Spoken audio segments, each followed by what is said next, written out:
એટલે ફેમિલી માટે ટાઈમ કાઢવો અને સારા સારા ફેમિલીમાં કલ્ચર છે.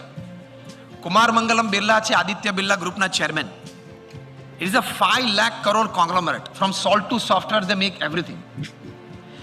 એમના ધર્મપત્નીનો ટાઈમ્સ ઓફ ઇન્ડિયા ઇન્ટરવ્યુ લીધેલો અને પ્રશ્ન પૂછ્યો કે how are you managing your time. કારણ કે આપણને બધાને ટાઈમનો જ પ્રશ્ન છે. જો આપણને ભગવાન એક વખત દર્શન આપે ને તો આપણે બીજો કોઈ પ્રશ્ન નથી. ખાલી ભગવાનને પ્રશ્ન પૂછ્યો 24 કલાક તમે કેવી રીતે નક્કી કર્યા. મને પૂછ્યો તો 26-28 ગોઠવી દેત ને. કુમાર મંગલમ બિરલા અને એમના ધર્મપત્નીના જોઈન્ટ ઇન્ટરવ્યુમાં ટાઈમ્સ ઓફ ઇન્ડિયાએ પૂછ્યું કે how are you managing your time, office time, travel time, business time, family time, personal time. અને તમે ટાઉનમાં રહો છો, સાઉથ મુંબઈ, તમારે રોજ 5 ઇન્વિટેશન હોય સાંજના, તમે કેવી રીતે મેનેજ કરો છો? ત્યારે કુમાર મંગલમ બિરલાના ધર્મપત્નીએ ઉત્તર આપ્યો. આખું પ્રવચન યાદ ના રહે ને તો આ એક વાક્ય ઘરે લઈને જજો. This is your take away home.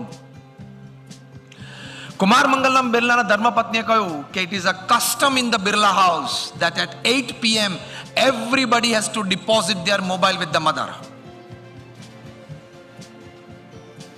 સ્તબ્ધ થઈ ગયા બધા. અમારા બિરલા હાઉસમાં એક કસ્ટમ છે કે રાત્રે 8 વાગે દરેકે પોતાનો મોબાઈલ ફોન માતૃશ્રી પાસે જમા કરાવી દેવાનો, ઇન્ક્લુડિંગ કુમાર મંગલમ બિરલા. એમના માતૃશ્રી એટલે આદિત્ય બિરલાના વિધવા પત્ની.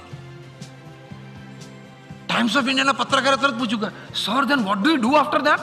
જાણે 8 વાગ્યા પછી જો કોઈ મોબાઈલ હાથમાંથી લે તો જિંદગી પૂરી થઈ જાય એવું છે. કુમાર મંગલમ બિરલાના ધર્મપત્ની શ્રી કીધું કે રાત્રે 8 થી 8:45 અમારો ફેમિલી ટાઈમ છે. ડિનર ટેબલ ઉપર બધા સાથે બેસીએ છીએ. 1/4 કલાક જમવાનું ચાલે, પછી 8:45 થી 9:30 બધા ફેમિલી ત્યાં જ ટેબલ ઉપર બેઠા હોય, વાતચીતો થાય, ડેઝ હેપનિંગ્સ શેર થાય.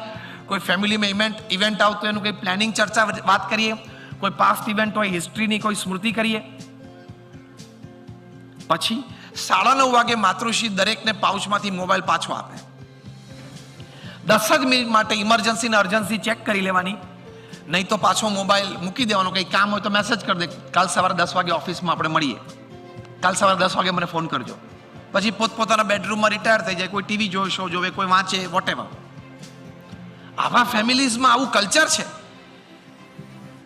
તો આપણે પણ નક્કી કરીએ તો ફેમિલી વેલ્યુઝ માટે પાયો આ છે કે ફેમિલી માટે સમય કાઢવો.